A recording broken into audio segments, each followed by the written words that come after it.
So, all right, let's go ahead and get into it. So again, I just want to say hello and welcome. Happy Friday. Glad that you're with us on this Friday afternoon.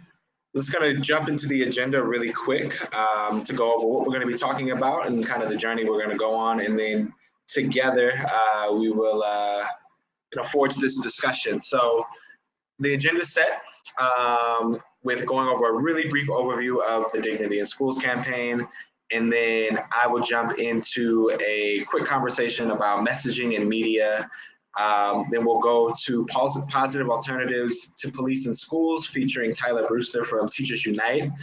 And then we're going to transition into some conversation around communicating with different audiences around campaign strategy, action strategy, vision and values. How do we convert and how do we deal and struggle with organizing efforts around SRO removal and those kinds of things in our schools. And then we'll finally wrap that up with a conversation about some active and ongoing work in the relationship between communications and community organizing with Sheila Warren from Portland Parent Union and Kim Irby from Parents Across America. And so just a couple of quick house notes. Again, I'm Tafari Melasizwe, Communications Coordinator for the Dignity in Schools campaign. Couple of quick notes. If this is your first time using the GoToWebinar platform, there are a few places where you can engage the discussion. There's a chat bar on your right-hand side, a little drop-down menu that you can hit and then add a comment to. A few people have already gone in and done that. And then you can also ask questions in the question tab. And we're gonna ask you to definitely write your questions in as they come up. We're gonna work to deal with them at the end of the presentation so that presenters have the maximum time to talk through those things and all that kind of jazz. And we'll take it from there. Links that will be shared in the presentation by the presenters will be put in the chat room. So if there's click-through links that you want to learn more about, those kinds of things, you can definitely get those. The slides for this PowerPoint presentation will be made available at the end of the webinar, and a recording of it will be as well. And then definitely, this can't be a communication-centered webinar and we not talk about using hashtags to continue the conversation online, Facebook, Instagram, Twitter. If there's things that you like, things that you're enjoying, definitely feel free to share those using the hashtags Focusing Freedom and or Counselors Not Cops. So let's talk a little bit about who you're with and who we are. The Dignity in Schools campaign challenges the systemic problem of push out in our nation's schools. It works to dismantle the school to prison pipeline. As a national coalition, all of the members who are actually presenting today are members of the Dignity in Schools campaign.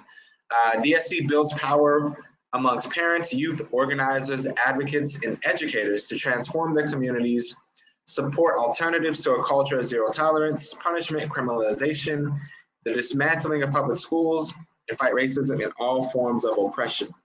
And so, of course, our work is then engaged very deeply in conversations around how do we shift discourse, how do we shift and move conversations around school safety, harm reduction, positive socio-emotional learning spaces, and really meeting the needs and the full spectrum needs of our children. So this webinar is going to be really dealing with messaging and the media, and not messaging in the sense of here's how you craft social media statements, here's how you write press releases. This is going to be, at least for my part of it, dealing a little bit more with kind of media theory and really the exchange of ideas and how that overlays in our conversation of education justice, of talking about school safety, of talking about school resource officers and removing them from the school environment. And part of that that's really critical to our understanding is this foundational organizing framework that DSC takes on, and we encourage other folks to as well, is that we being organizers, educators, activists, parents, children, so on and so forth, will not cede the definition of safety to police or the people, policies, and practices that support them. So often in this work, we are fighting an uphill battle. We're fighting a battle both of resources, but also of ideas and the ways that they are able to be disseminated at a mainstream level. And our smaller organizations, which join coalitions like the Dignity in Schools campaign, to do what? To share resources and to amplify our work.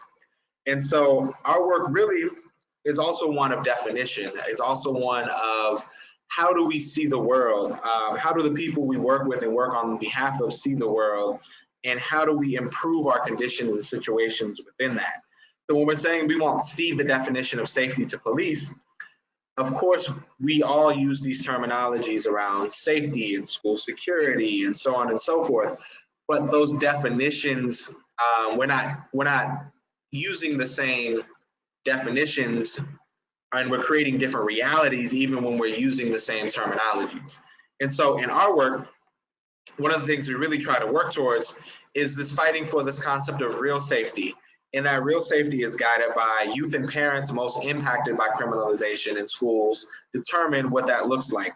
So it's not even something that we as the Dignity in Schools campaign on our own craft and say, this is what safety means, because we're working to create responsive solutions, responsive and lasting solutions for our young people in the school environment. And so we have to be led by the people who are most directly impacted by that work, who are most directly impacted by the school to prison pipeline, by interacting with school resource officers, by interacting with zero tolerance policies and those kinds of things. We operate with the belief that those most affected by these things are also have the keys to unlocking their solution and resolution. And we will set the definition. We will set, and I'm going to talk about this a little bit later, the domain of discourse for the definitions that we operate with, so that then our metric indicators of success really match the values and the vision that we co-create with the people that we're working with. And so when I talk about the idea of the media and media studies, we're really talking about the management of ideas, the dissemination and conversation pieces that we have. And so this next segment that I have called Setting the Domain of Discourse is a really, really critical component of talking about school safety, of talking about SROs, because so often the mainstream and dominant discourse, corporate controlled media, is not creating avenues or interested in creating avenues or channels of conversation that are outside this domain of discourse. Now, what is the domain of discourse? We're going to talk about that. But one of the key things that I want to highlight in here is that the way that media functions in society. We've been often led to believe that, media are televisions, social media, newspapers, magazines, so on and so forth. And they're a very important and critical part of media. But these are actually media technology. It's what's being produced on social media. It's what's being produced in the book or on the television that is the media. And really that's, again, getting with this idea of idea setting, of conversation starters. And so as the good professor at Morgan State University, Dr. Jared Ball, talks about in his book, I Mix What I Like, media are designed to encourage preferred or dominant meanings of the world in which we live, so as to encourage acceptable ranges of behavior. So if we don't control the domain of discourse, and we begin talking about safety, education, justice, freedom, removal of SROs and zero tolerance policies, genuine true safety and security, those ideas that we possess run counter to dominant meanings in the world, to the corporate and educationally elite meanings in the world in which we live. So then in turn, the responses around this discourse in work fit that framework. So whether you're on the more radical side of the discussion or on the more conservative side of discussion, the container of what we're talking about is often set for us before we even engage the fight. And so as we move a little bit further down this conversation at a very fundamental level, as the late sociologist Amos Wilson talks about, the domain of discourse seeks to define the limits of acceptable ideas. So what is school safety? What can we lean into the direction that, our young people are talking about school safety as meaning? Can we lean into the definition that our restorative justice practitioners have been talking about, of Black, Brown, and Indigenous people have been talking about, so on and so forth? Or are we going to lean into a more mainstream corporate status quo kind of framework? And so this domain of discourse talks about the limits of acceptable ideas and to define what is worth talking about, worth learning, teaching, promoting, and writing about. And so this is obviously operative because we're countering it, we're dealing with it, we're engaging with it, every day. And part of the key in this work is that in order to preserve ideological hegemony, that is like the dominance of the discourse of these ideas, so that we're constantly kind of engaging in struggle and movement work based on mainstream and status quo's dominant values and ways that they see the world. We're always in this position of responding. That they'll even admit themselves that public knowledge of inequality and injustice, public knowledge of school shooting, of police involved shootings and arrests and suspensions and so on and so forth, and the damaging effects that all those have on our young people and our society at large, aren't so particularly damaging to the status quo. That knowledge in and of itself is not so particularly damaging, as long as these perceptions are not drawn together into a coherent opposing ideology. And this is where the power of media really becomes important, because it's through the exchange and communication of ideas through various mediums, be it social media, be it reports, be it through video interviews, podcasts, one-on-one conversations with students, teachers, educators, activists, school board members, that it's that setting of that framework and bringing those things together into a coherent ideology or coalition or movement is what really like scares the status quo. Having very articulate complaints about them is a minor nuisance in the power relationship. That doesn't interrupt the power relationship. And so thinking about media is less than just how many tweets do I have, how many likes do I have, how many people have engaged these ideas that we're talking about, and how do we shape that? That is what the key and critical part of this work is. And how do we know that this work is so important? It is a very basic fundamental thing that I use as a metric indicator. Is the treatment our students being subject to consistent with the ideological values espoused by mainstream and dominant media? So we talk about this idea of quote unquote getting a good education. There's no such thing as an objectively good education. So these other subsequent definitions of security, safety, freedom of expression, so on and so forth, are not objective. They're not neutral. These ideas are very, very, very much rooted in, particular ways of viewing and seeing the world. And if other people are setting that domain of discourse, then it runs counter to this way of looking at the world, where it's like, we know police don't equal safety, guns don't equal safety, suspensions don't equal safety. Not for us, not for our students, not for our young people, not in our history in this nation. And so it becomes really important then for us to think about what are our operating definitions of safety, of freedom, of education, of media. In turn, what are our operating definitions of police, of firearms, of suspensions?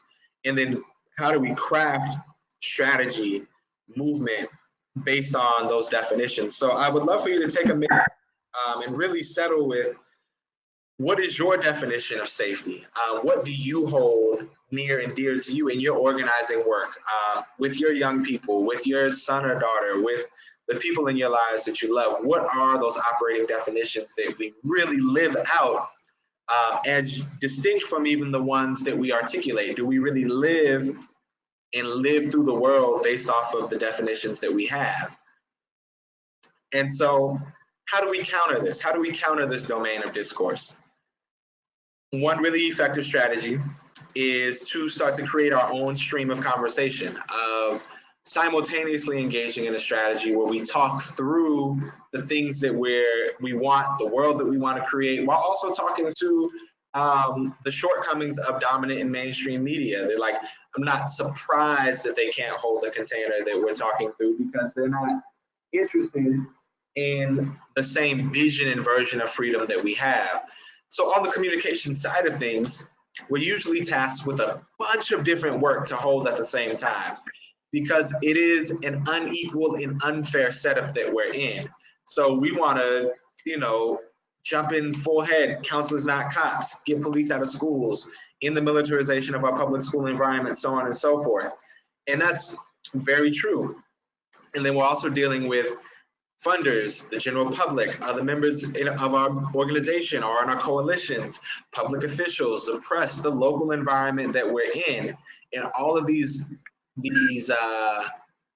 what do I want to say? All of these communities of people also have their own ideas. They also have their own ways of seeing the world. They're also subject to the same media environment that we don't control in a mainstream sense, that is ushering them to looking at school policing and militarization and the increased hardening of our school environments as measures to ensure security.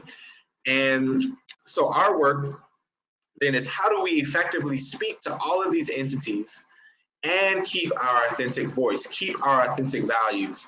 How do we encourage a new and alternative meaning of the world that fits more in line with the vision and the values that we want to create, so that the treatment is consistent with the ideology? When we do talk about safety and freedom, and those concepts, the treatment that students are getting and that students are then responding to reflects a definition that is more humane, more just, more culturally grounded, so on and so forth.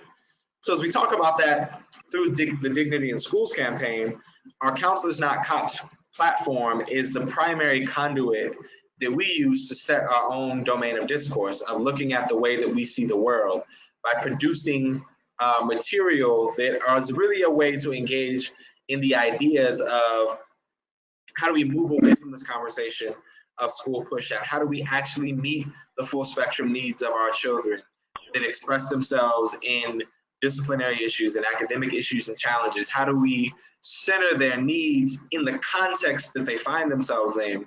Because the environment is not neutral. So then how can we just lean into this idea that it's the students' fault, of blaming the students for situations and so on and so forth, without talking about the larger societal and cultural conditions that they find themselves in, that permeate both the school environment and general and broader society.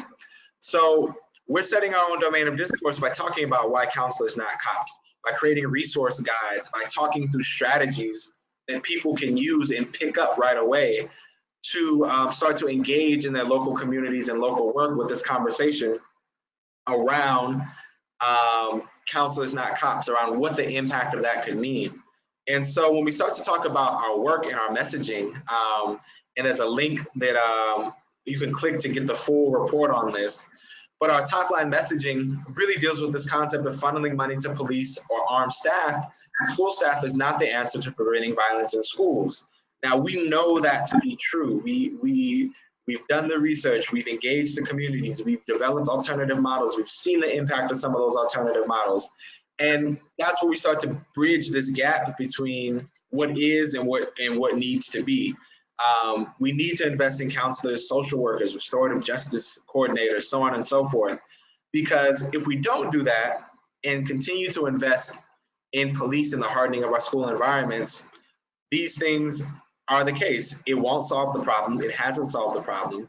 It causes more harm. It creates more problems. And again, it doesn't address the fundamental need of safety that our students are crying for and screaming for.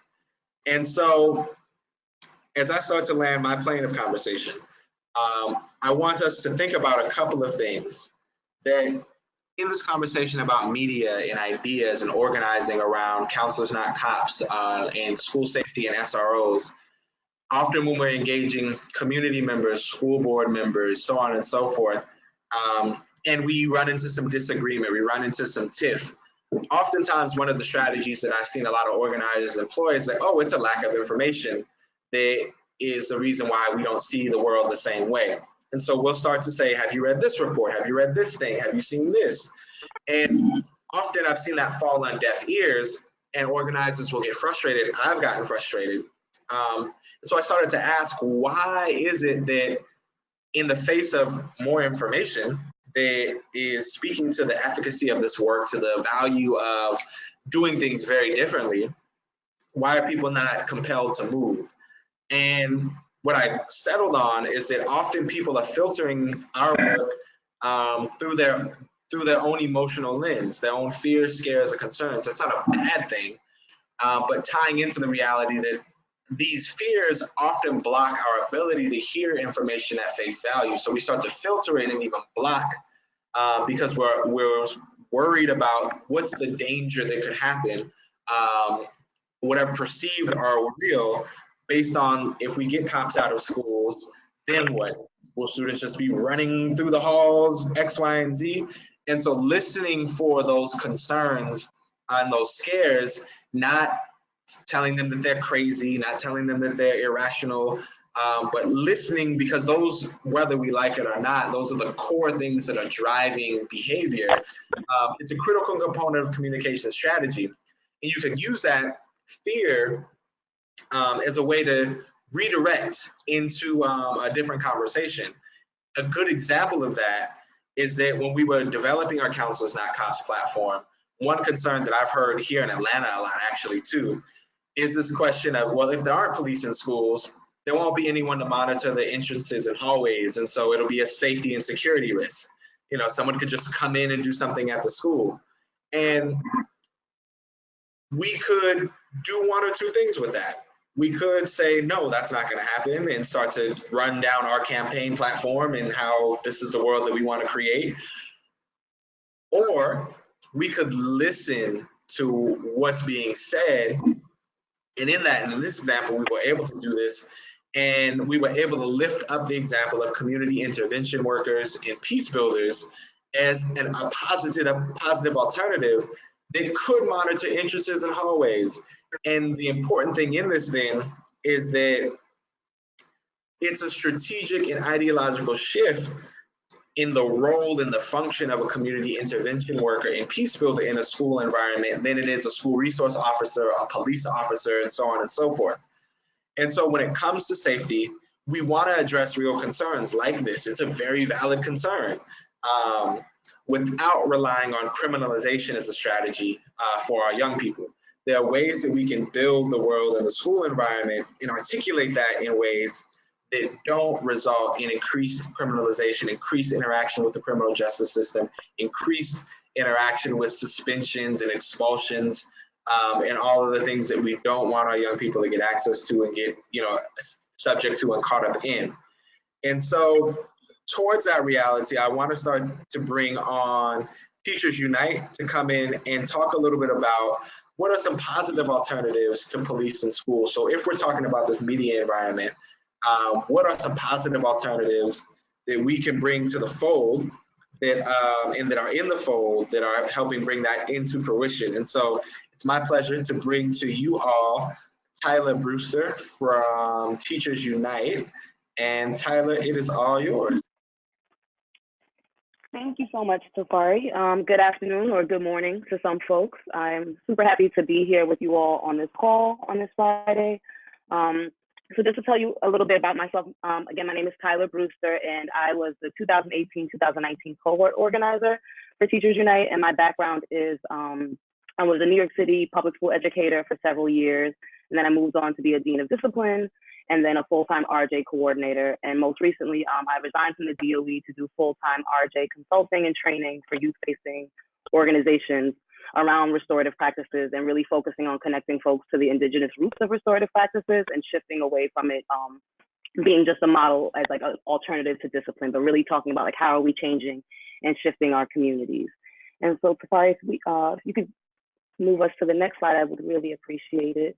So Teachers Unite was founded in 2003 by our executive director, Sally Lee. And We're a member of the Dignity in Schools National Coalition, and so our goal is really focused on transforming public education in New York City and providing folks with a space to share best practices and resources to that end. And so we're a member-led organization for unionized public school educators, youth, families, and allies. And so we really focus on base building and organizing at the school site to stand against racism and oppression, and specifically focusing on the dismantling of the school to prison pipeline. And so what we do is we develop and share restorative justice resources that really promote grassroots leadership and multi-stakeholder collaboration around educational reform. And so to really kind of interrupt this top-down model of presenting restorative justice almost as like a policy or just a series of structures, but really talking about like how can we shift the way that we're seeing one another, the ways that we're interacting with one another, and really centering school-based stakeholders at the table for that conversation, particularly youth, educators, and families, and bringing those folks together in the school building to talk about what is the vision for our school, what do we want for our community, where is it that we'd like to go.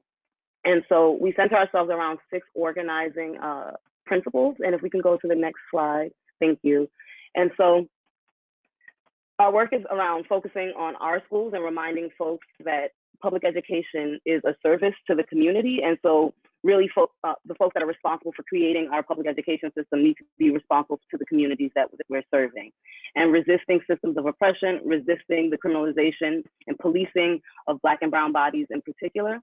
We really align ourselves with the idea of prison abolition. And so if we think of the idea that prisons are unnecessary and obsolete, right? And really it's just a representation of the failure of many other systems within our community. So whether that's healthcare, whether that's education, employment, mental health care, when folks are ending up in prisons, it's because we failed them in some other way. And so looking at schools through that similar lens, right? And so when we're talking about suspensions and arrests, really thinking through how are we failing our young people so that they're ending up in these systems.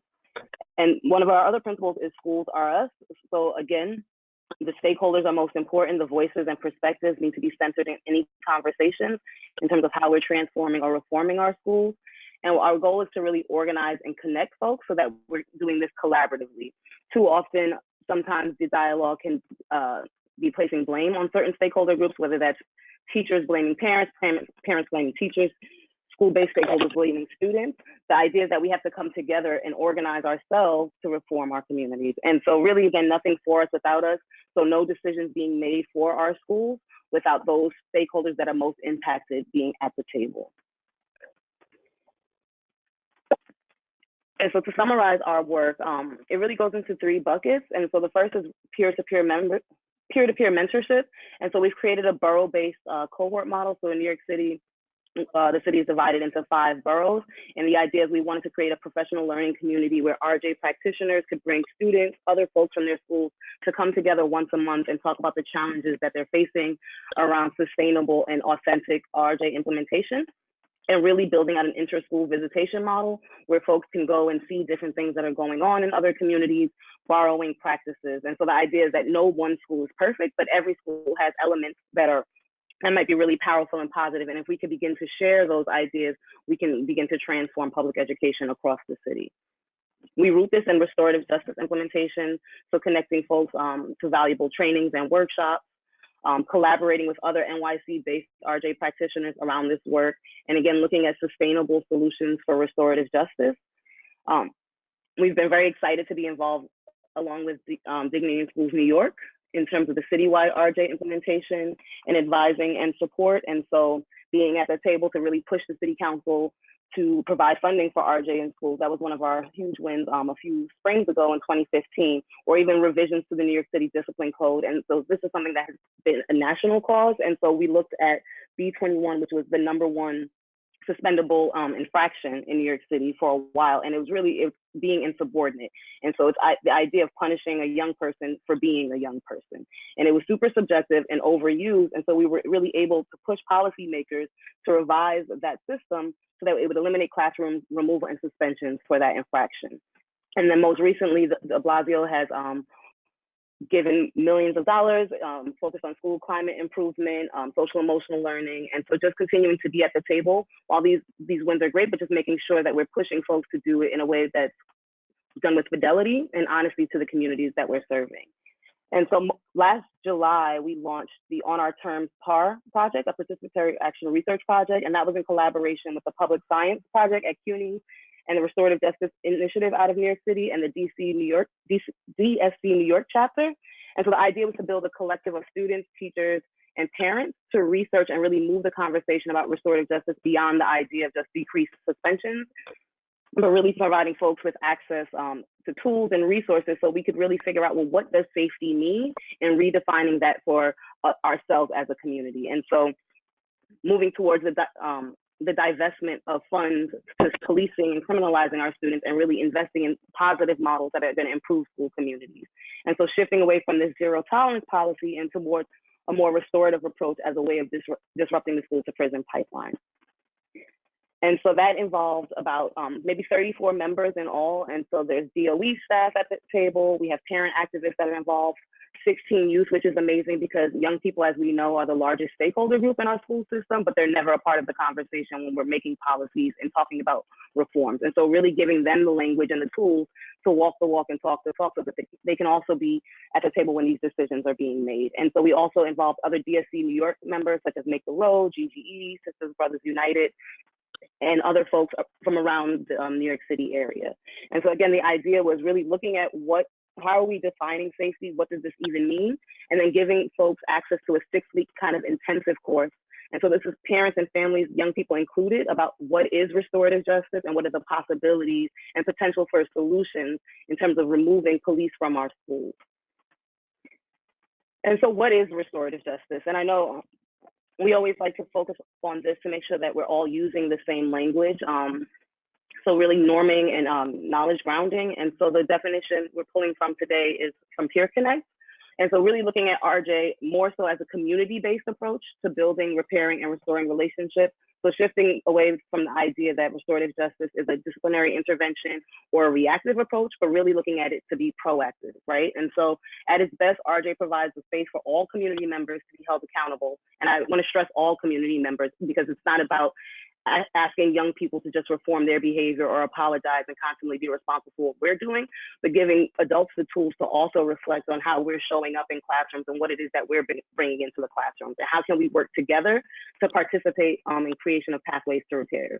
And so it encourages all stakeholders to reflect upon how their values and beliefs impact the greater community.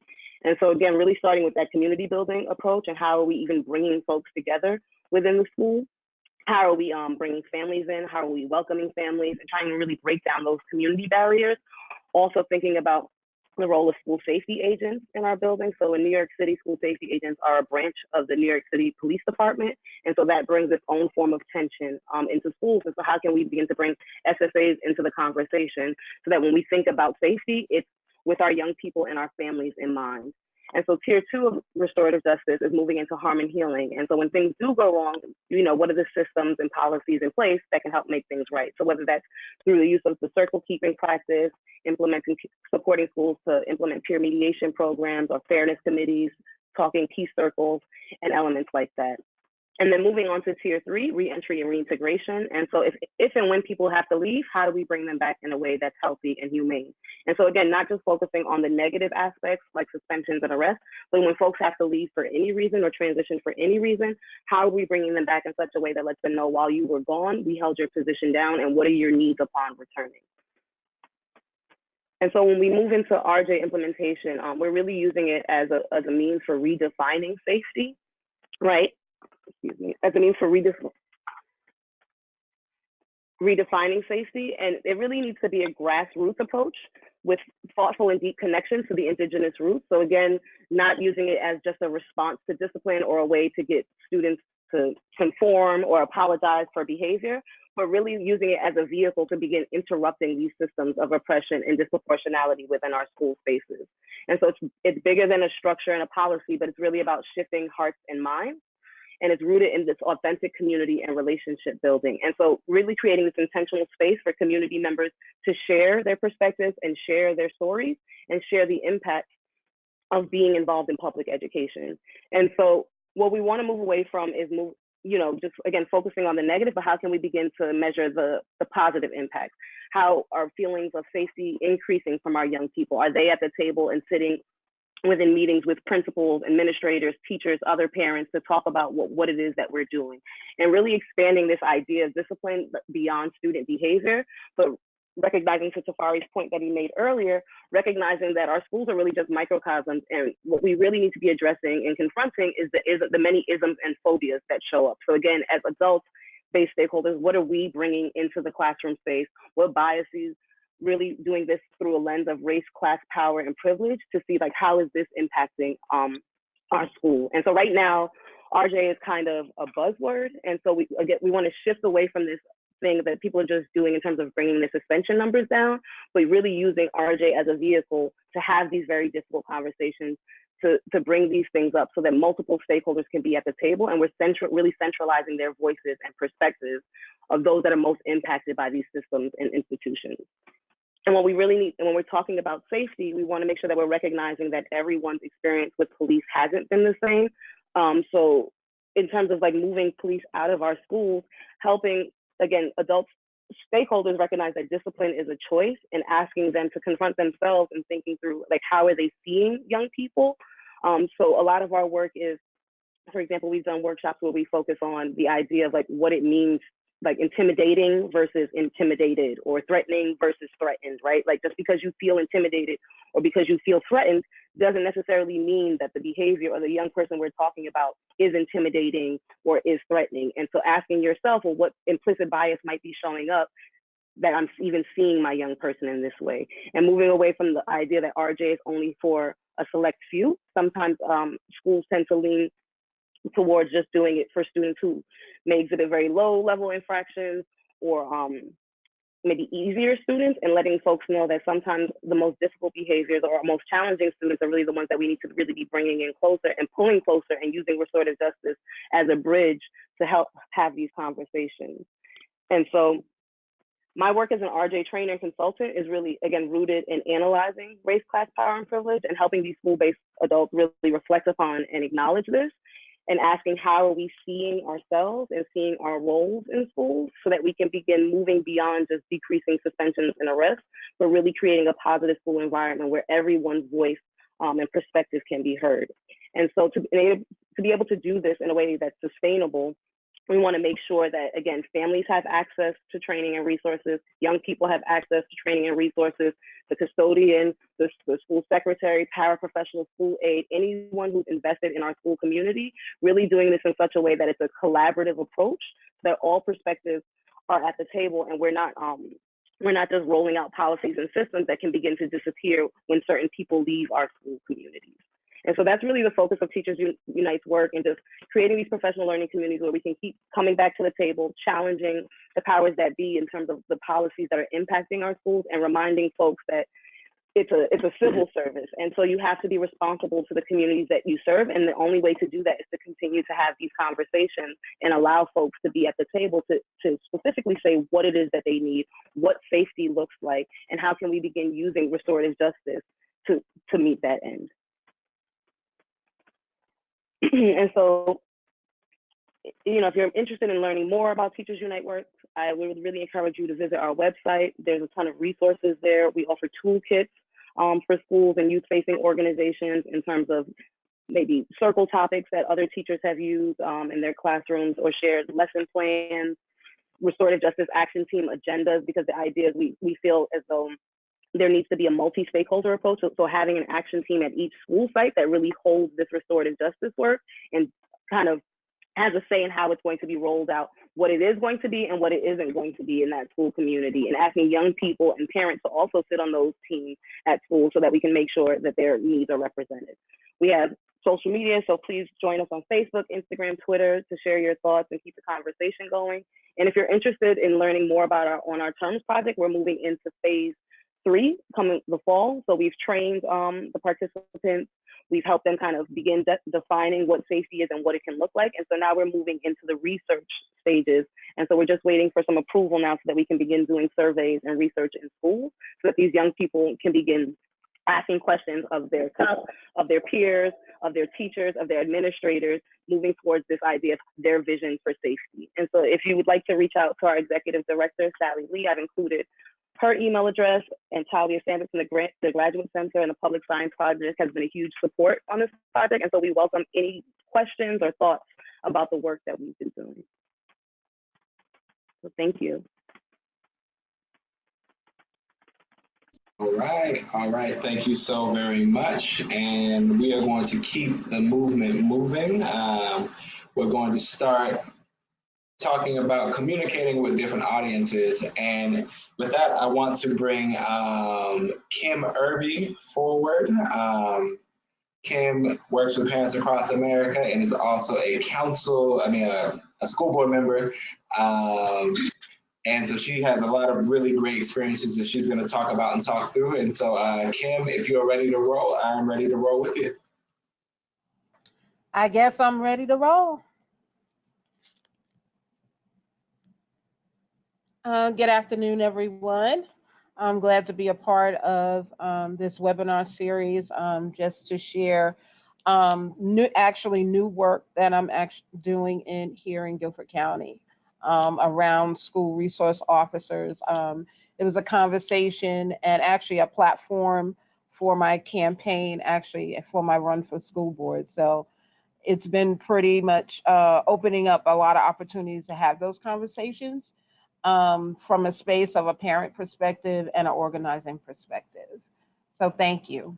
Um, Actually, this is a slide giving you just a little bit about myself and my background, because we all advocate from a different space of background. We advocate um, based on our experiences and how we were raised. So we bring a total perspective of how we're going to go about doing this work. So I thought it was very important for you guys to know a little bit more about me. So that way you could really see my thought process around this presentation, because this presentation really is about how we approach our advocacy work and what we bring as an advocate. And I think that's very important. How I grew up is very important. What I My family background, that's important. How I interacted with schools for my own children, that's very important to this work, because you're engaging other families, you're engaging the community overall. So your background is just very important. It creates the lens in which you're actually going to approach the work and how you're going to see the work. So I'm a part of a couple of organizations outside of Parents Across America, which are important for me here in Guilford County, like the NAACP. Is an important organization here that I have to be engaged with, because that's actually the organization that the community feels comfortable with being a part of, is the Black community here. So that was important for me to become a part of that organization as well. So next slide.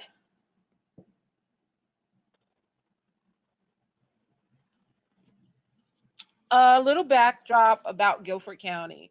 I'm originally from New York City, so my experience again is going to be different. Moving here almost like 7 years ago with my family, I had a lot to learn in regard to the school system and just the whole lay of the land. Coming from the largest school system in the country to a southern school system, um, it required me to do some homework. It required me to find out and to learn about Guilford County schools. We are urban and rural suburban community. This is a place where you have to have a car.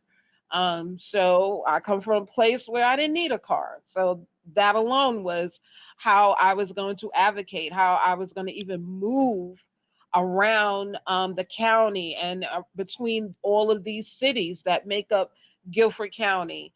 That's important. The landscape is totally different here.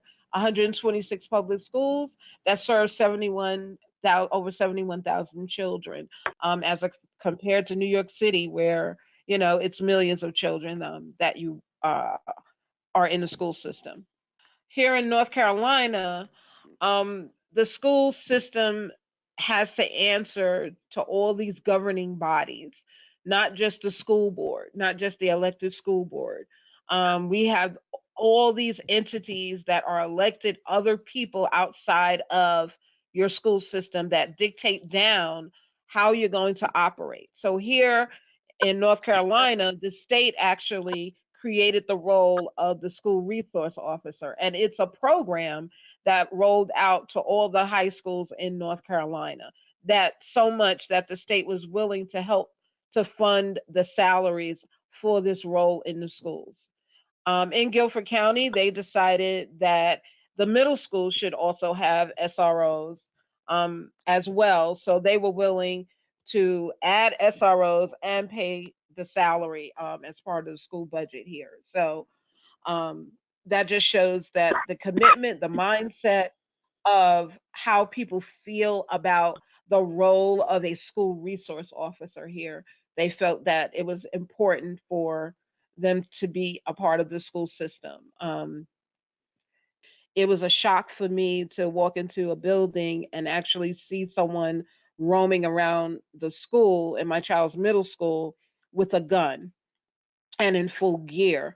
And it was just really a culture shock because I had never been exposed to that. My kids had never been exposed to that either. So it's just very something that I just had to learn more about because police in schools, I guess, definitely looks different here in North Carolina. Some of the demographics, I thought it was important to share that, from you can see that it's predominantly children of color that attend the schools here in Guilford County. Um, so they are the most impacted by suspensions and in the school system here. Next slide.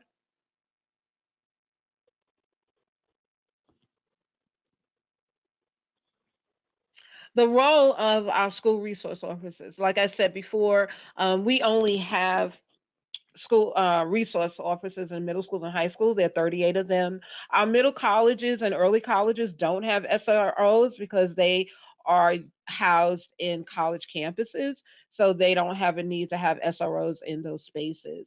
The role ideally here, I was told that it's to provide a safe school environment, hopefully to prevent truancy and to teach youth about the law. So it's really outlined, what their role is supposed to be in the schools.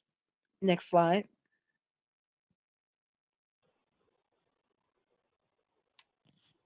You can go on. I pulled the SR understanding, right, according to the North Carolina Department of Safety. I think it's very important that they say that they are the law enforcement officers first and must be able to use their professional discretion and recognize the differences between issues where school discipline should take precedence over minor infraction, not needing justice system involvement. So the concept is almost right about the SROs, but unfortunately, on the school level, it turns into something else. So it turns into teachers having the ability to call the SRO if there's something, if they want to have a child removed from the classroom. It, again, sweating the small stuff. If teachers unfortunately do not know how to manage their classrooms, then the SRO becomes more of a resource to the teacher and the learning environment as opposed to the overall safety of the whole school and regarding the perimeter, ensuring that no one is entering the building that is not safe or it's suspicious in the schools here in Guilford County. Next slide.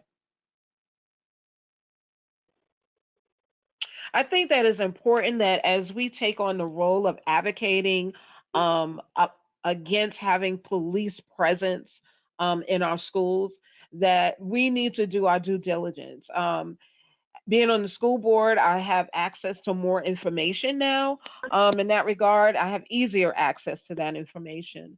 So I was able to get a copy of our memorandum of understanding of what the role is for the police here in Guilford County.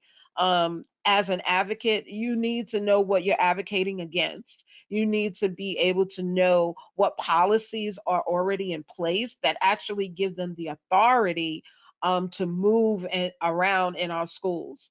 There is some real understanding that was created around their role in our school systems here. So, as an advocate, it's important for me to understand that role.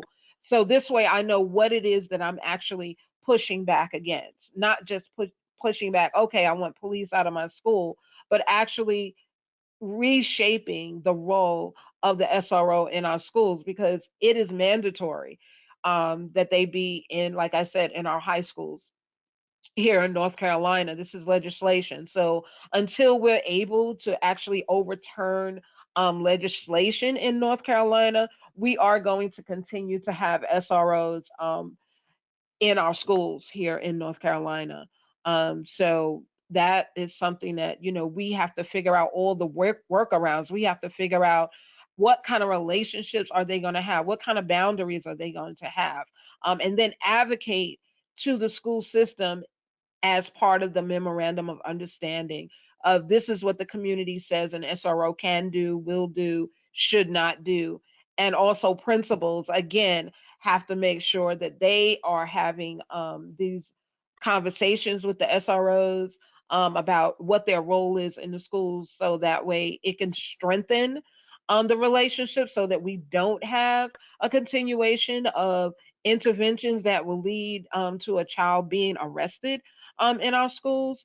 It's unfortunate that the SROs here make more money than the average teacher in North Carolina. So that again sends a message of what's important to the overall community, those leaders that are in place. That's what they value. Next slide.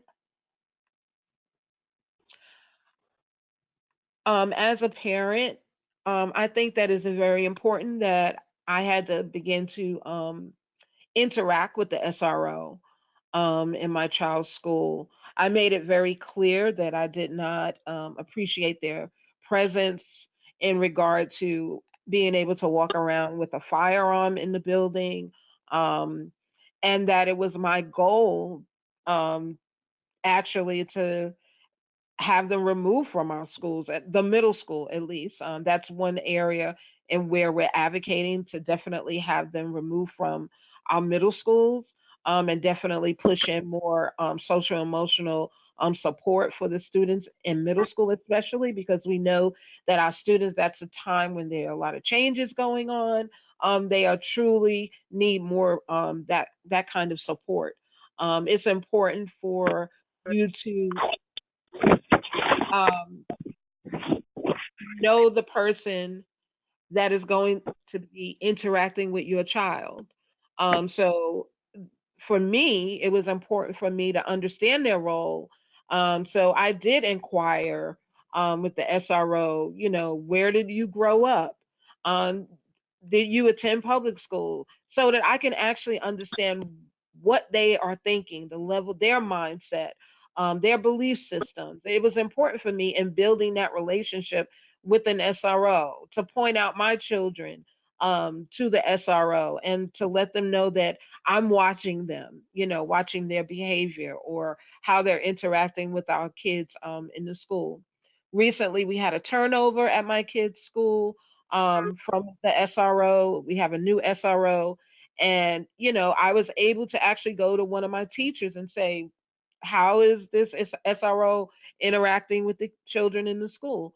And unfortunately, it was not a good feedback in regard to their interaction. So I made it a point to go and meet that individual and start to establish a relationship with this person. So that way they know again that I'm watching them and that I have a perspective as a parent leader in my kids' school, and that I am going to be actually policing them, and making sure that they are not interacting with our children in a negative way.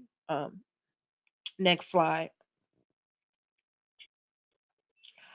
Again, you have to know the role of school discipline. We have to understand what is it that our school districts are saying is the discipline guides. When a child, does something, a behavior, and then what are the different levels of discipline that lead up to. I know that in New York City, depending on what the infraction is, there's different levels of discipline that can be executed. Um, they have options. You don't always have to call for the police for certain things. I know in New York City, it's the same thing here. We have a discipline code.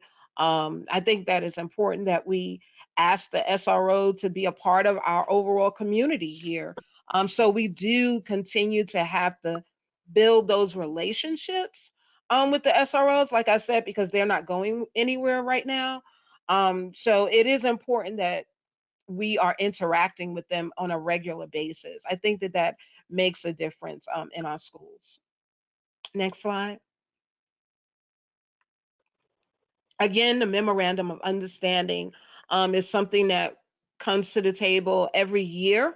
So that's something that on the school board we'll be revisiting the Memorandum of Understanding and the role of SROs in our school. Next slide.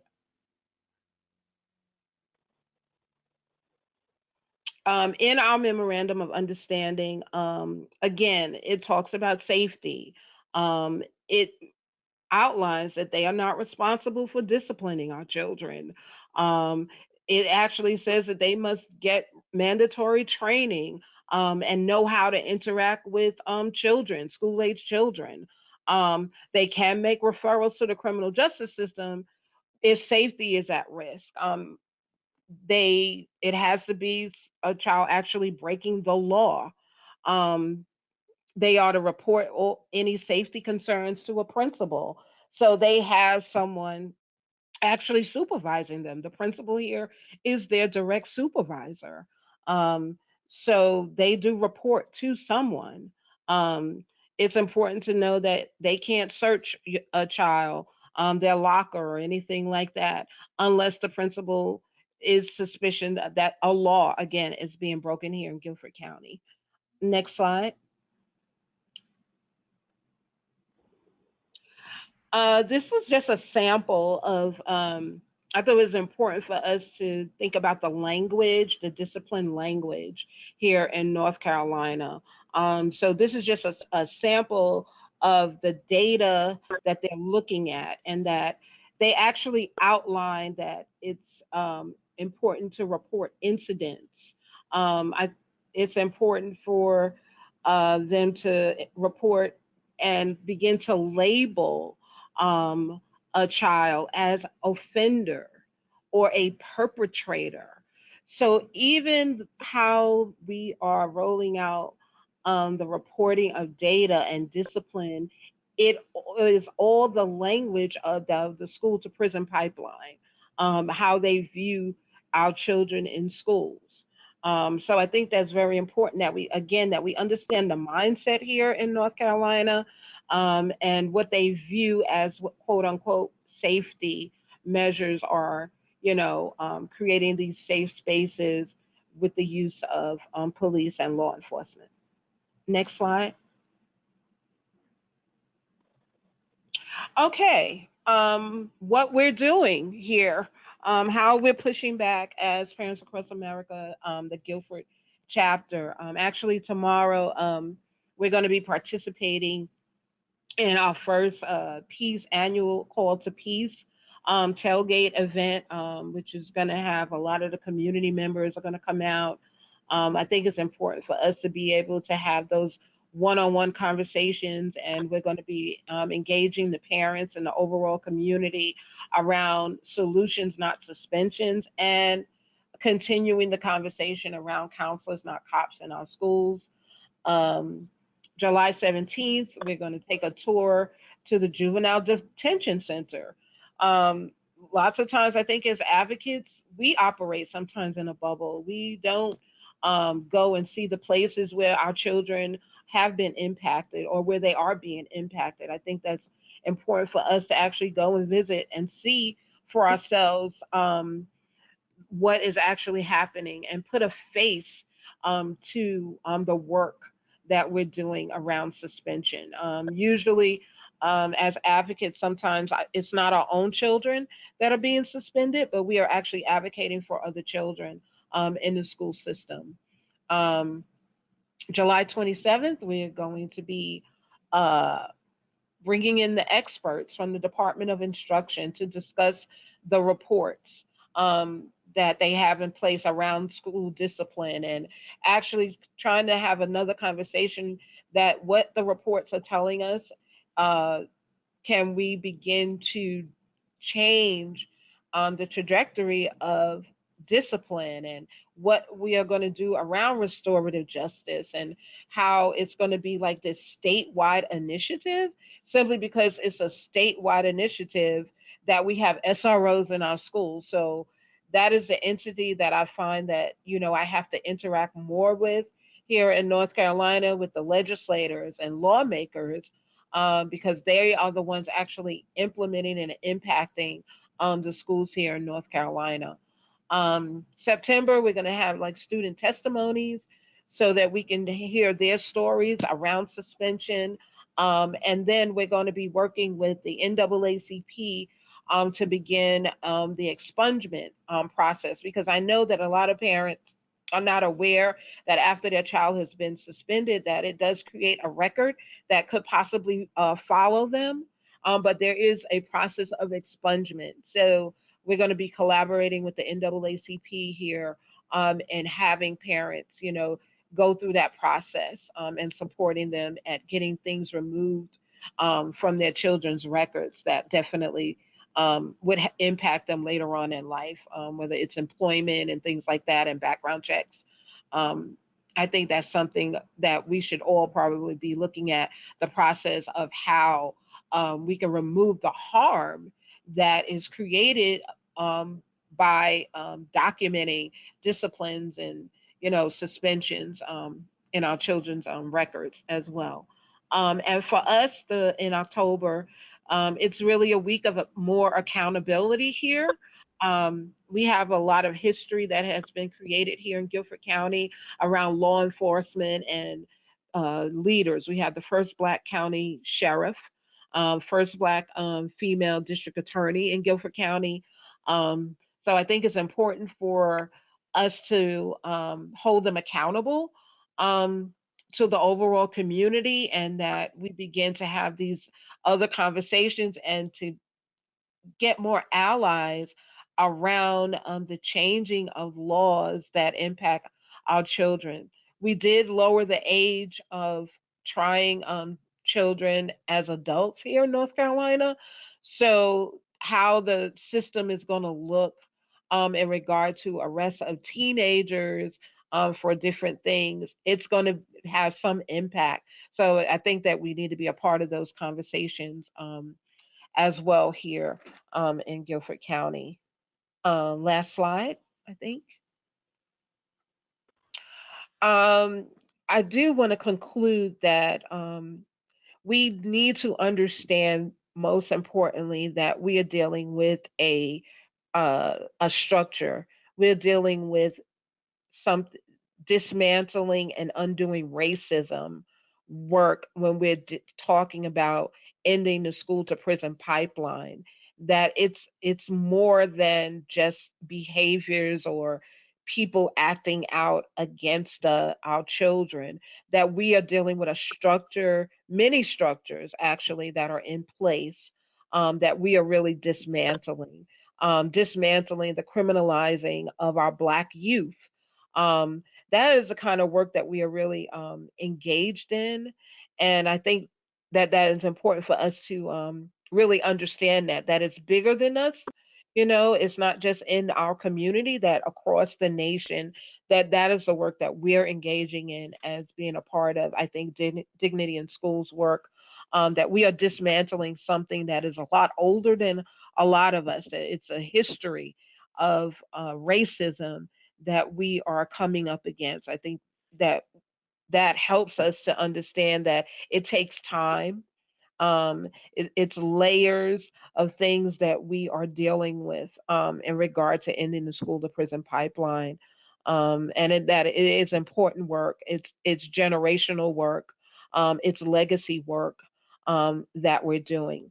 Um, in regard to, I want to suggest to us also that if you have an opportunity to watch the movie Emmanuel, in regard to the Charleston shooting, um, I did have a chance to see that movie, and it did shed light on the mindset of individuals that do commit these type these types of crimes in our local communities.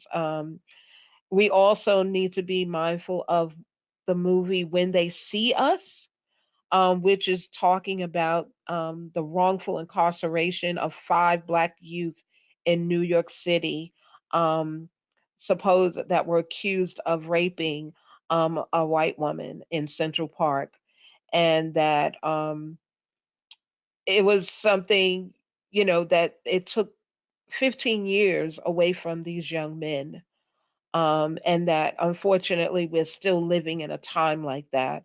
That they've decided that they're not just going to take years from us; they're actually now taking our lives in regard to policing in our communities. So I just wanted to lift that up to our work as well. And thank you again for the opportunity for allowing me to share my experience and my plight here in North Carolina with you in regard to school resource officers. If anyone has any questions, I don't know how we're handling that, but definitely send them in. Thank you, Kim. I really, really appreciate it. And thank you for your work. We are running a touch tardy on our time, and I definitely know that this has been powerful so far and will continue to be powerful as we now bring on Sheila Warren from the Pacific Northwest and the Portland Parent Union, continuing some of this conversation that Kim has started, and also talking about some local and ongoing work that the Portland Parent Union is doing around Counselors Not Cops. So Sheila, if you are ready to go, we can go ahead and begin with this slide here that you brought up. Yes. Okay. That is, since we're the last ones, I wanted to bring some color in to help to, this is to help us to relax. We've heard a lot, and I'm getting ready to say more, a whole lot, and just wanted you to relax for a little bit and look at these colors. And on that note, can you go to the next slide?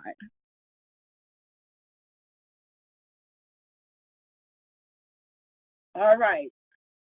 Okay, so let me, I should introduce myself. I didn't really do it on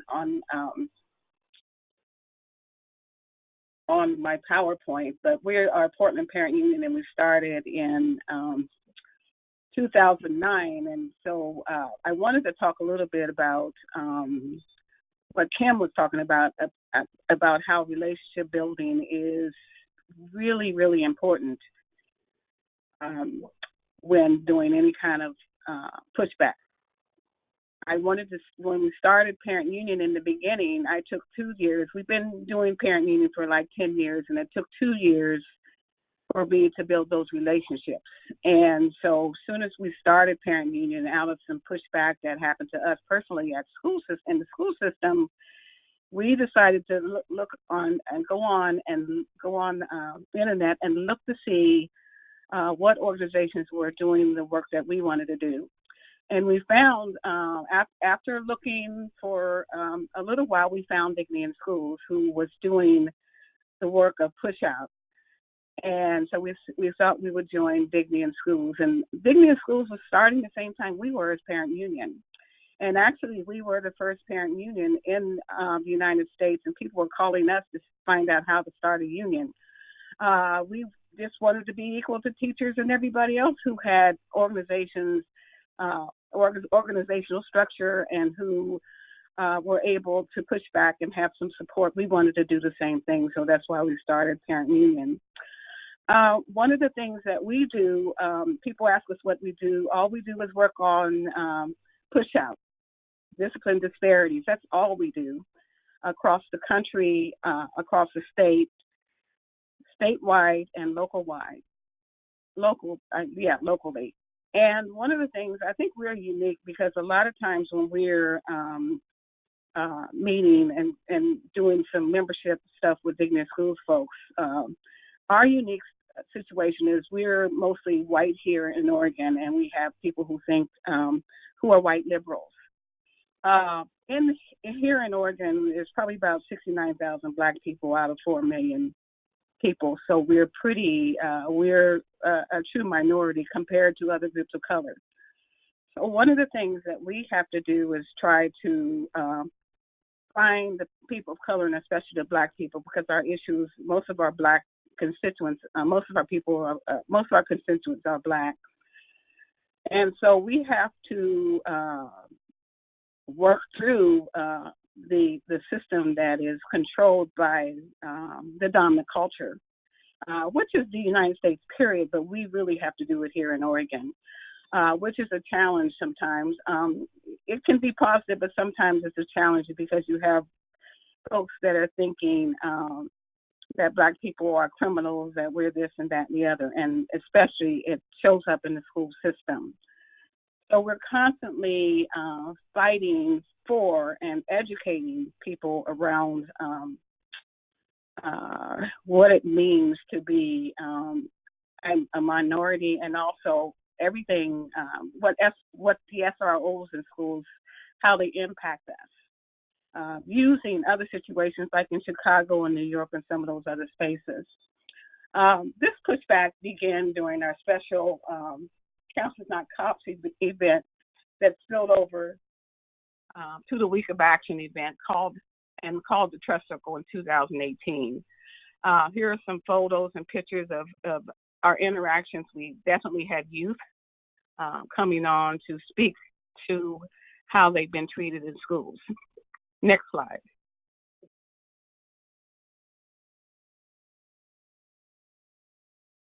I wanted to, on this PowerPoint, I wanted to point out the tools. This PowerPoint may contain examples of community building, restorative loving practices, trust circle, relationship building, fishbowl conversations with the policeman and students. You see the picture. Reaching out, building the movement through radio interviews. There's lots of links on here.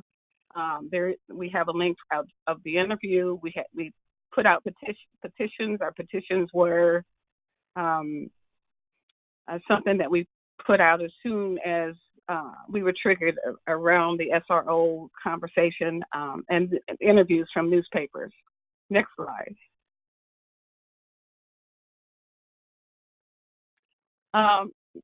We do talk about actions. The testimony, the reason we got started this time around pushing back on SROs in schools is because of the testimony at the school board budget decision around SROs. The school voted to pay for them, but after pressure from all of us in community orgs, they reversed the decision and sent it back to the city. The city had threatened the PPS board. If they don't pay, they will pull all SROs police out of schools. Months later, Mayor Wheeler is our mayor, decided to budget $1.6 million to keep 12 SROs. So there is budget from the city council, from the mayor, for 12 SROs. The PPS superintendent wants police in schools. So after all this fight, all these months, and trying to get SROs out of the system, or some alternative, the superintendent really believes in SROs. The board is divided, and so I wanted to point that out. There are links. If you go to the next slide, you'll see links that you can go to, and it helps to teach you how to, it shows you what kind of events we did on Facebook. They're kind of guides that shows you how you can do a Facebook event page and that kind of thing. We also have we also did press conferences and op-eds. There's a link for PPU statements, op-ed. We made a huge statement around the SROs in schools and around the interaction that the press did and what the system did when there was an issue with the SROs in schools. And most people reacted and interacted around school shootings. And we had to go out there and teach folks and say, this is not about school shootings. There's not as much of school shootings there, and who's doing the school shootings as there is school to prison pipeline. So we had to show data and teach folks and show folks around it's about school to prison pipeline and what that means to kids of color especially, and not the school shootings. And a lot of times the press would give that information, get that information and give it to the communities around, and it was about school shootings. And the folks who were in the press were folks who decided that they wanted to push back on the school shootings and not school to prison pipeline. When we first started, we scheduled letter writing and phone calls every day for 5 months. And we started of course we started a petition first thing, and that's still out there. Next slide.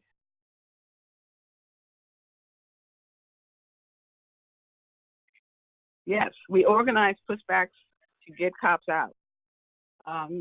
But now that status quo will keep cops in schools, we have shifted to negotiations, conversations, relationship building, storytelling, studies and facts, continuing trust circles. We call them that to start conversations with all stakeholders.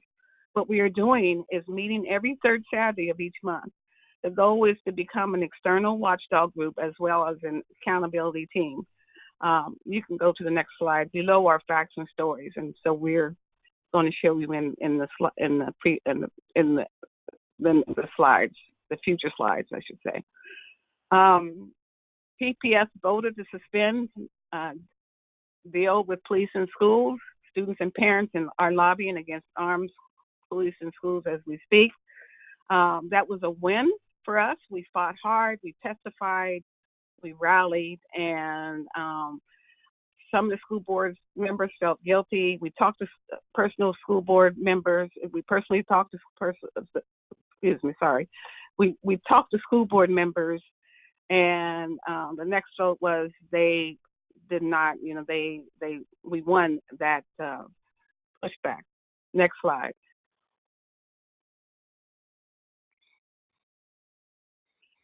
And this is another, if you click on the picture when you see it online, you will see that the newspaper says Portland Mayor plans to set aside $1.6 million to fund school resource officers.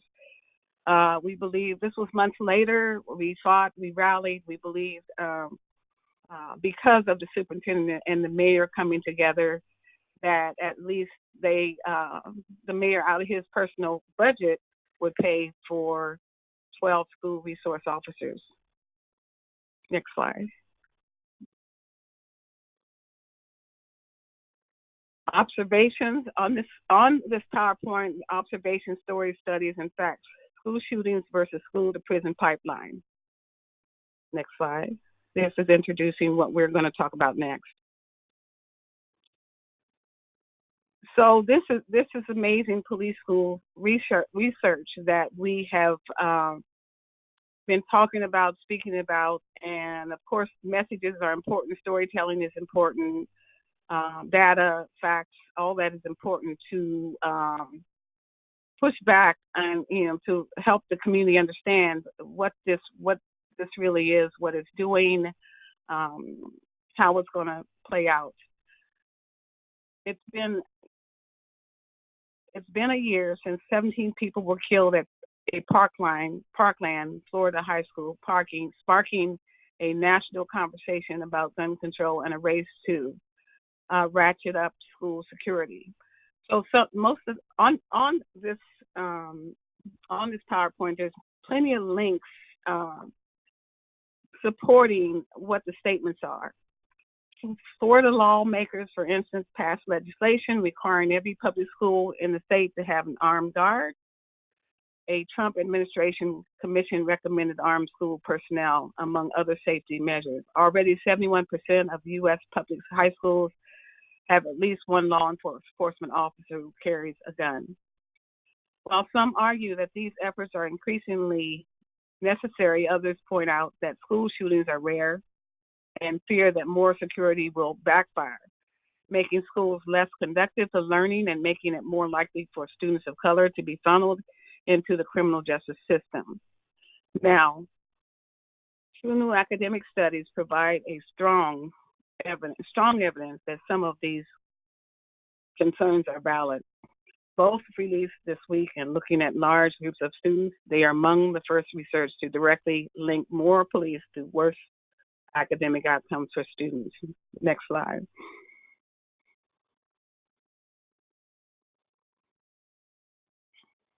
Okay, and this is more information. This comes from the same article around studies and data and all that.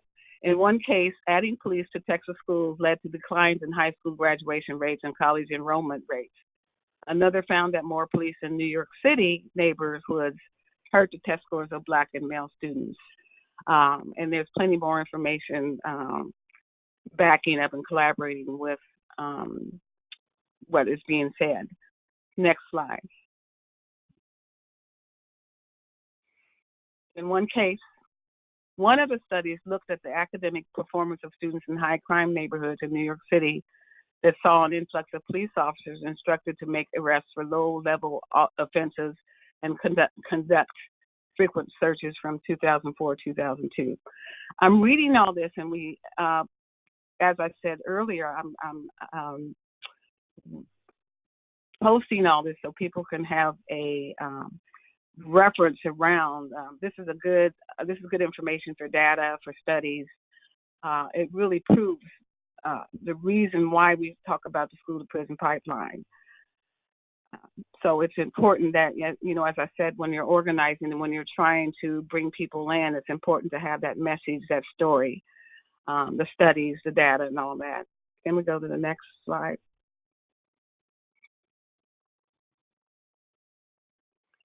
Again, another point in Texas, hiring more school police hurt high school graduation and college attendance rates. Meanwhile, the Texas study examines what happened when school districts won federal grants to hire police to work in schools between 1999 and 2008.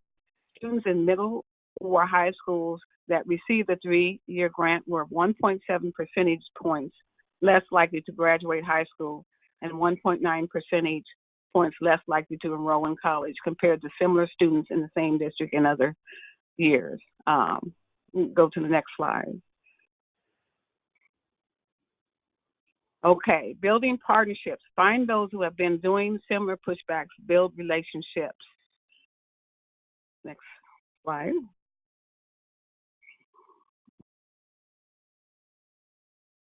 I believe my charge was to talk about our campaign here in Portland around Counselors Not Cops. And I wanted to let you know that it was kind of, we've been working, Parent Union has been working since 2016 to talk about Counselors Not Cops. We've had a supportive and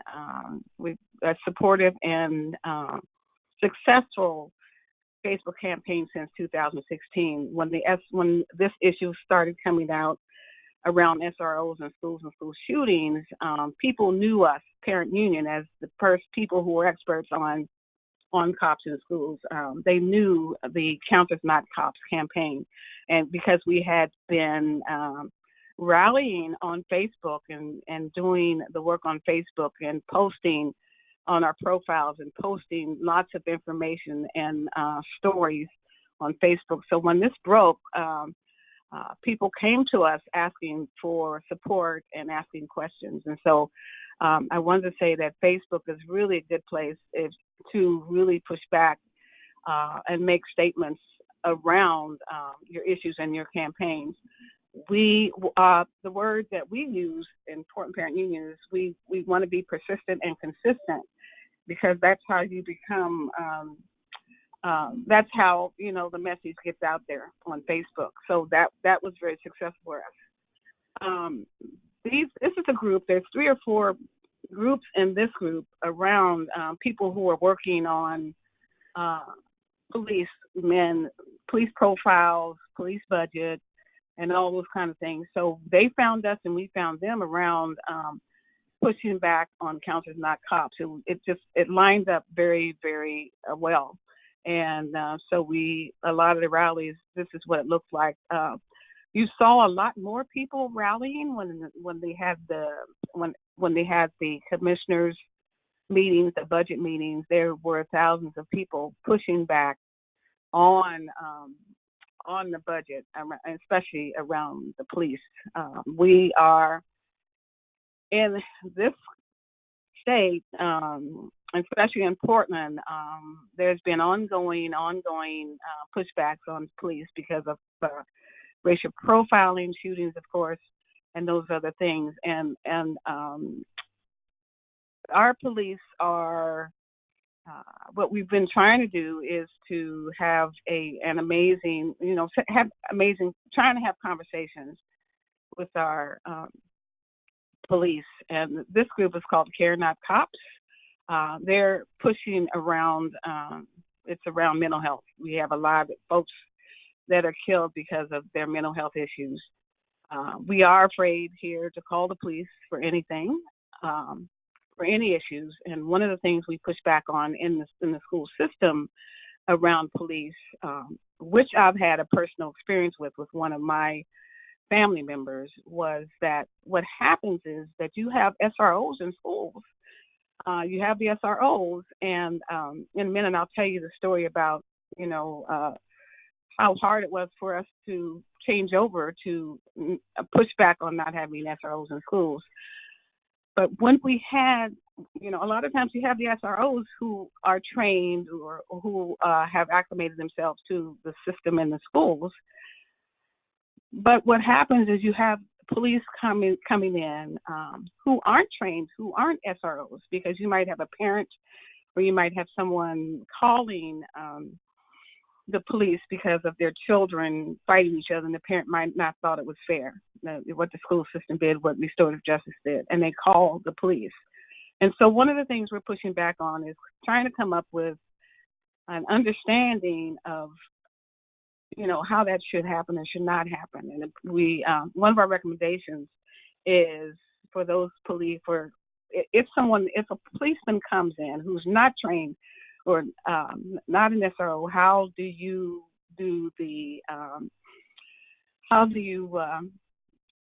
create something that would protect and make it safe in the system? Because when we talk to police, when they're not an SRO, they're coming in to arrest, and they've said that over and over again, that they're showing up to arrest. They're not negotiators. They're the police. They're not SROs. They have not been trained. I wanted to go back to, if you could go to the next slide, maybe. Okay, so what we did, and I wanted to tell you the story around when we first got our SRO in schools years ago, we thought it was a good thing. Before the Portland police started taking over and supporting that process, we thought it was a good thing because in our communities, in our schools, and mostly it was the schools of color, there were people who were relatives of mine who were policemen. There were friends and people. There were lots of mentors that we knew in the community that were those SROs in schools. So trying to convince my community that it's not good, because a lot of those people have been friends and relatives of ours, has been really daunting. But what's happening, those, the people that we know, the community members that we know are aging out. And so the problem that we're seeing is that we have new people coming in, new police coming in, the police department. The philosophy is changing, of course, because of the school shootings, and people are afraid. So things are happening, and and more and more we will see it reflecting the school to prison pipeline. We don't see it as much here as we do in other school districts and other states, but we will see that. And so what we're trying to do is do preventative information and trying to create this a place where we can educate folks. And I think we looked at the trust circle and we talked about the trust circle when we started in 2018, when we had our event around Counselors Not Cops. We modeled a trust circle. We had a policeman come in who we were able to interview around when I say policeman, SRO, and I say policeman because the image was that he came in full gear. So kids saw that. We all saw that he came in full gear with guns and with a gun and everything. And so that's why I say policeman. But we sit down and had some kind of interaction with this man who is someone who's a part of the community. We were hoping we had more policemen to come in. This gentleman reflects the kind of person that we love in our own Black community, and who does some amazing work with children. So we asked a lot of questions, and he did say at the end of the day that he's still a policeman. So that worries us, of course. So I wanted to get back to this slide. Building care, Portland communities responded to the violence of policing. So when we're talking about reaching out, collaborating, coming together, this was an amazing thing that we were able to do. There were, you can go to the next slide.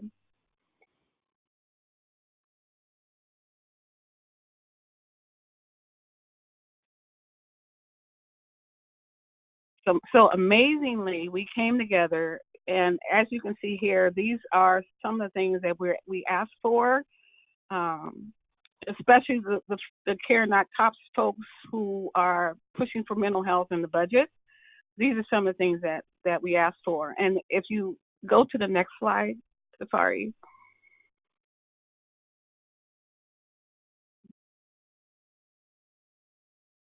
This is what came out of that.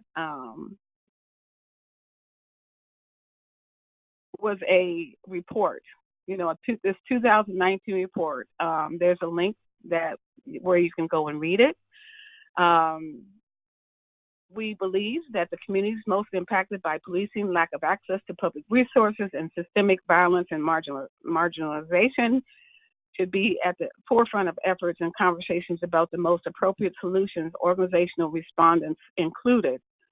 So this is a list of the organizations: Community Alliance of Tenants, Critical Resistance Portland, Don't Shoot Portland, Movement of Mothers and Others Standing Up Together, Portland Parent Union, Portland State University Student Union, Right to Survive, Sisters of the Road, Street Roots, Asian Pacific American Network of Oregon, and VOZ, Workers' Rights Education, and the VOZ Workers' Rights Education Project. So this is what the results that came out of organizations coming together and collaborating around pushing back on the police system. Each one of our groups who had been working with police issues came together, and we were able to win, and we were able to put out a report, and so now we're working together. So it's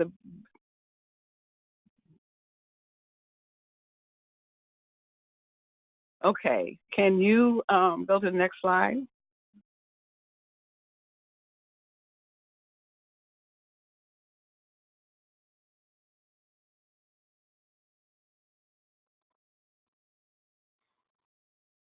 One second. Let's see what happened here. There we go. Oh, okay. Thank you.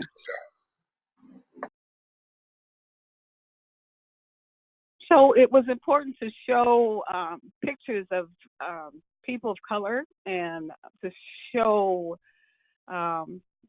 what we did. This is good messaging on Facebook or wherever we're, like here, for instance, wherever we're promoting no cops in schools, Counselors Not Cops,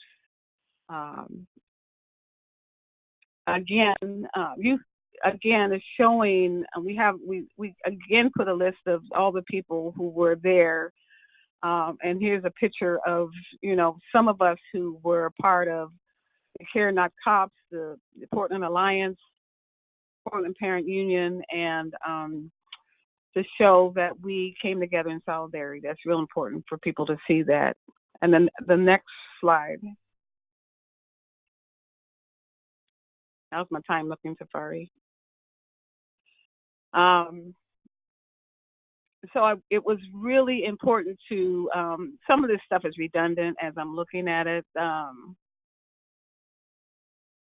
We'll continue to work and build with many community organizations, and we'll be using this report to as a tool and roadmap as we gear up in fighting for this investment from policing in Portland's budget this year. Can you go to the first, Safari? Can you go back to the first slide?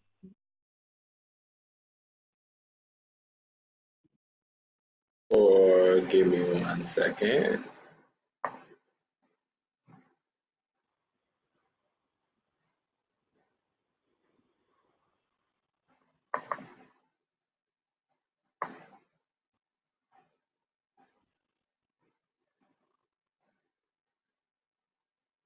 And the second slide.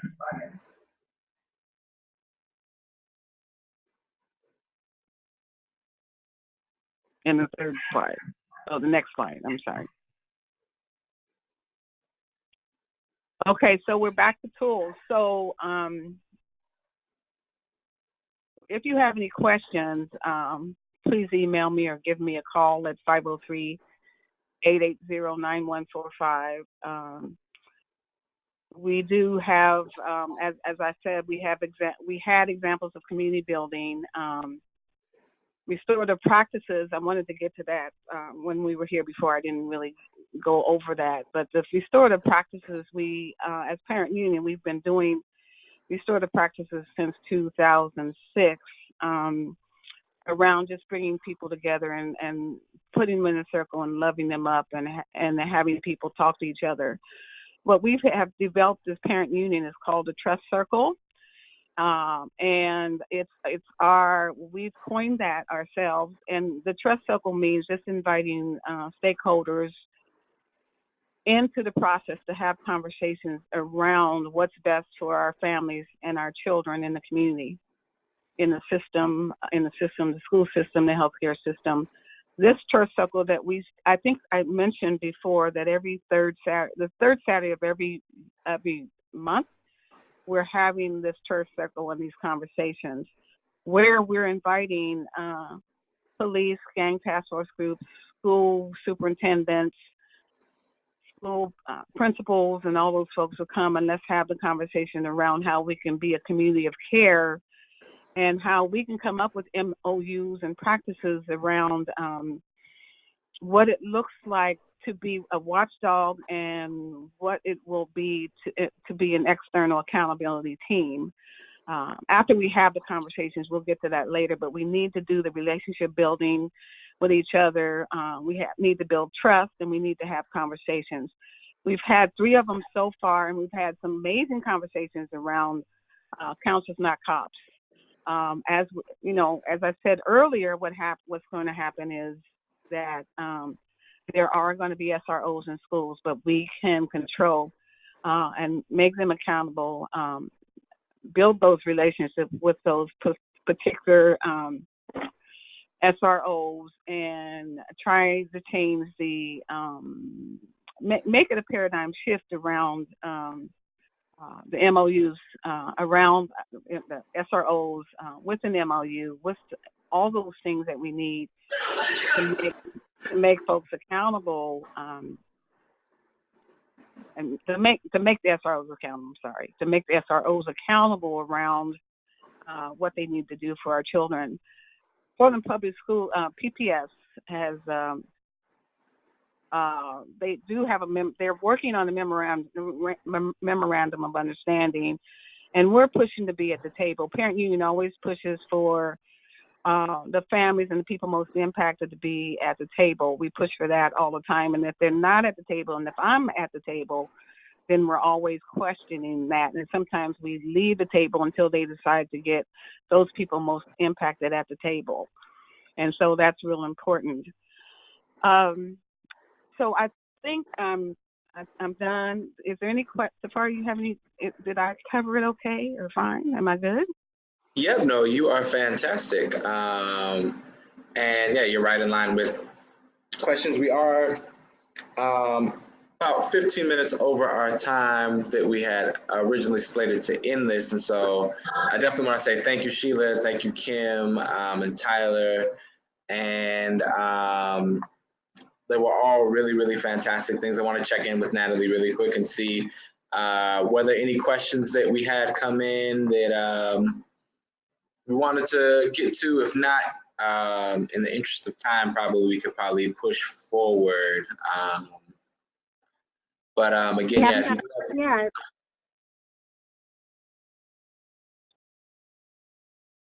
Say it again, Natalie. No questions came through. Gotcha. So, okay, well, I'm going to work towards landing this plane again. Links will be made available. This presentation will be made available and all of that stuff. If there were things that you enjoyed or liked and appreciate you hanging out with us for this time. Please share and amplify it on social media. Couple things we want to do, because again, as I think one of the things you heard from all of the stuff that our three presenters said, is that, you know, our work happens best when it happens together. And so I wanted to also just uplift the work of other organizations, coalitions, comrades that are doing this work as well against police in schools, and thinking about the Advancement Project and the Alliance for Educational Justice and their We Came to Learn report in the hashtag Police Free Schools work. AEJ also doing some really good stuff around the hashtag Assault At. If you haven't had a chance to follow that hashtag, please do. It lets you into a whole world of things. It's kind of like a rapid response kind of piece. It's been really great.